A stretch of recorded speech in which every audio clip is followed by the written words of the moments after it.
We're back! But before we get into it, I just want to extend my thoughts and prayers to those affected by the fires. If you're watching this video, I'm not even going to promote Patreon or any of that, but if you can help in any way, shape, or form to those affected by the fires, please do so. Now let's talk about UFC 311. Hanato Moicano is stepping in on short notice to face Islam Makhachev. Arman Saryukin revealed his secret technique that he had to beat Islam. Pulling out. Brother, I don't know how it is in Armenia, but pulling out is not a secret. We all do it. Jokes aside, let's get into the first fight of the night. Starting off with Tagir Ulabenkov set to face off against the undefeated prospect in Clayton, Carpenter. Now, I will start off by saying this is a fight to avoid at all costs in terms of betting because it can go either way. A lot of people favor Tagir, and I understand that. He trains with the Habib team and he looks good, especially in the last two bouts, winning by submission in both of them. Last opponent being Cody Durden, which is an impressive feather to add to your cap. Tagir is a really solid grappler who is relentless in terms of his pursuits for the takedowns, where he will work his way to submissions or even do enough to get the judge's nod on the scorecards. Even if he gets taken down, he shows great ability to get back to his feet. The reason I said don't bet this one is because he is facing a very talented, undefeated prospect in Clayton Carpenter, who is very, very well-rounded. He may push for a takedown himself, and he is by no means a slouch on the ground. He may be susceptible to getting taken down against a guy like Ulabenkov, but if he can manage to keep the fight standing, he can cause an upset in my opinion. I still see the fight going Tagir's way here. I just have a lot of trust in the Dagestani wrestling guys. When they have grappler versus grappler, they more often than not get the nod. Tagir, by way of decision, is the prediction for this opener, but again, avoid betting. Next up, we're going to the bantamweight division, where we have two fighters coming off losses. We have Ricky Turcios and Benardo, the Lion King Sopaj. Turcios lost to Raul Rosas by way of submission, where he was really dominated. He also holds a black belt in Taekwondo and Jiu-Jitsu, which is surprising because of the way he got finished and the fact that he doesn't really finish fights. He does have some notable wins. When I was doing my research for these fights, he beat guys like Brady Heiston, Dan Arbuda, and even Steve Garcia. Those are some nice names on the resume. He's squaring off against Benardo, the Lion King Sopaj, who is coming off a very brutal last-minute flying knee knockout loss to Vinicius Oliveira a little more than 10 months ago. He is primarily a finisher in his bouts, which he didn't really get to show in the last one. And I really like what I've been seeing from him outside of the UFC. I expect him to have a bounce back and even get a finish in this fight. There's a lot of value on that, which is why I'm going to be putting a bet on it. Benardo Sopaj to win by KO or submission. I see him picking Turcios apart in the striking and getting the finish in the first or second round. Once he doesn't overexert himself, he should be able to win this fight. Even if Turcios manages to survive, I think he'll be down too much by the time Sopaj gets tired, if he even gets tired. Wouldn't be able to finish him because he can't finish fights and he would lose a decision. Next up, we got a really exciting fight at the bantamweight division between Rinya Nakamura and Muin Gafurov. Boy, is Rinya a really talented fighter, very good wrestling, where he takes people down at will and imposes his will while searching for finishes if available. He's facing off against Muin Gafurov, who is a good fighter in his own right, but stylistically, this is a very bad matchup for him. I see Rinya taking him down and winning the fight any way he wants. Gafurov is tough, so he could last 3 rounds, but he also can get desperate, like what he did against Syed Nurmagomedov, where he got guillotine choked. So I see this going in favor of Rinya, but no bet because the odds are way too low. Next up, we got a women's bantamweight fight between Karol Rosa and Aalin Perez. And okay, we get it, odds makers. You believe that Rosa is the better fighter, but these odds are crazy. They are way too wide for a WMMA fight. I think the underdog can win in this one. She has a really nice high pressure style, and the way I think you can beat her is by having good takedown defense combined with power to make her wary of shooting or clinching. And Rosa doesn't have the ability to stop a girl like Aalin, in my opinion. The bet for this fight is Aalin to win, and that triples your money. I know it's WMMA, so a lot of people are going to be wary of that and stay away from the bet, but I'm going to be picking that one to win because so much money off just picking a 50-50 fight, in my opinion. This one I can't refuse. Next up, we got Zachary Reese set to face off against a UFC newcomer in Azamat, Bekoev. Again, odds are very wide on this one. I favor the underdog yet again, and we'll be betting on him as well. Reese is a solid fighter, and he'll show that in the matchups he's getting. The worry with him is he plays too much jiu-jitsu, which is what led to him getting his first ever loss against Cody Brundage. He got picked up and slammed. I think he learned his lesson since, and his skill set is fairly well-rounded. He packs a lot of power in his hands. His short-notice opponent is primarily a grappler who's going to try to get the fight to the ground and pound his way to a decision victory.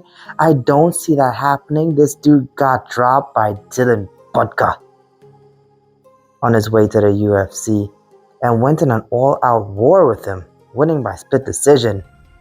Reese is a better fighter than that guy, in my opinion. I think he can hurt him, and I think he can finish him. The bet is gonna be Zachary Reese to win. Next up, we're going to the lightweight division where we have Grant Dawson set to face off against Diego Ferreira. And Grant Dawson, he's a very boring fighter most of the time. Against Rafa Garcia, he looked really nice where he got the takedown and managed to get the finish. But normally he just takes people down and grinds them out to a decision victory. He's set to face off against Diego Ferreira, who showed great durability in his fight against Mateusz Rebecki, and he even managed to win by finish, and that win is aging quite nicely.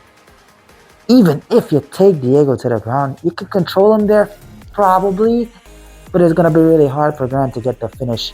I think he's really going to work on controlling him like what he did to Joe Selecki, if he gets it. One fight that you should avoid betting because the odds are not that great. Grant Dawson can get clipped like what happened with Bobby Green. Diego packs a lot of power in those punches, so he can get the finish as well.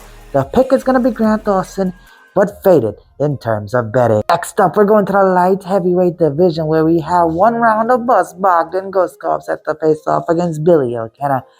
Bogdan, he has so much power in those hands, and unless you pressure him back, he's going to keep marching forward and he's going to swing leather. Billy Elekana, he is a short notice replacement and he doesn't have the ability, in my opinion, to stop a guy like Bogdan. I see Bogdan winning this fight by finish. I see him winning by TKO, but it's definitely one I should stay away in terms of betting. Next up, we go into the heavyweight division where we have a guy who is a grappling machine and finish merchant in Jailton Almeida set to face off against Sergey Spivak. This one is so easy to predict. Jailton is going to take this fight down to the ground and work his way to a finish. He's going to take him down with ease as well. He is such a talented grappler and he goes under the radar, especially since he lost to Curtis Blades in the way that he did. I don't see Sergey being able to stop the takedown for sure. So Jailton is my most confident pick in terms of betting. Next up, we got Payton Talbott set to face off against Honey Barcelos. And this is a layup for Payton Honey. You see how he got knocked out by Umar Nurmagomedov. Payton is a finisher and his striking has looked really clean in the UFC. Ever since coming from Contender, he looks like a future world champion. I think he wins this fight easily. The bet for that one is Payton Talbott to win by KO. Hani Barcelos, he's such a good grappler, so I highly doubt that Payton is going to manage to get a submission in there. Next up, we're moving to the 185-pound division where we have Kevin Aalin set to face off against Rainer the Ritter. However you want to pronounce his name. Now, I watched Rainer's debut fight against Gerald Mearshart, and I was not impressed. Yeah, he managed to get a submission against a grappler like Gerald Mearshart, which is impressive in his own right, but he didn't show great takedown ability. He didn't show great striking. But Kevin Aalin, I kind of question his mentality. Is he really in this anymore? Or is he just doing it for a paycheck? The pick is going to be Kevin Aalin, but no play on this one because he didn't really look that good in his past 3 fights against Roman Dolidze. Okay, it's Roman Dolidze. I expected him to lose that one. Against McCall, he was being outstruck, got the fight down to the ground and sunk in an armbar. Against Michael Venom Page, he got outstruck all night and couldn't do anything. The only reason I'm picking him is because he has so much power, and Reiner does not have that good of takedowns in him. So I see the fight staying standing, and I see Kevin Aalin landing that right and putting him out. But no bet. Next up, we're moving to the light heavyweight division yet again, where we have former title contenders Yuri Prochazka set to face off against Jamal Hill. 2 very, very talented strikers. If the fight was to go to the ground, I think Yuri is the better grappler, but I see the fight standing. I see these 2 guys just trading. A lot of people predict this fight to finish in the first round. I'm not one of those guys. I think this is a slobber knocker. I think this is fight of the night. I think these guys just swing leather and try to finish each other all night. I do see it going into the better striker's hands in Jamal Hill. He needs to avoid the power of Yuri. But I think his boxing is way too crisp. His footwork is not the greatest, but look at Yuri's unconventional kind of defense. He gets hit a lot, and Jamal has got that power. So Yuri's kind of going to be a little more tentative when he gets a little taste of that power. My bet for this one is Jamal Hill to win. I'm going to parlay that with over 1.5 rounds because Yuri is so durable. And Jamal, he can drag a fight out into later rounds like what he did against Thiago Santos. So that's how I see this fight going. I see Jamal Hill winning. He can win by KO, he can win by decision, but I don't see him doing it very early.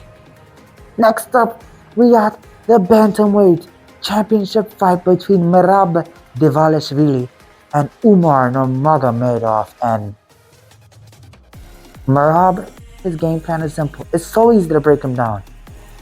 He's just going to pressure forward, try to get takedowns over and over and over again. He's not going to be able to land strikes to put you out. He's just going to land annoying strikes on you. He's not going to be able to submit you. But he somehow manages to keep getting the fight down to the ground and people can't do nothing about it. And he has a good chin as well. Umar, he is such a well-rounded fighter. I think he's going to win. There's no bet on this fight, but he's a much more well-rounded fighter and his takedown defense should be solid enough. You're training with the Khabib team. You're training with Khabib. You're training with Islam. You're training with Bilal. Fantastic wrestlers at a much higher weight class. You should be able to defend takedowns. You should be able to stop Merab's game plan.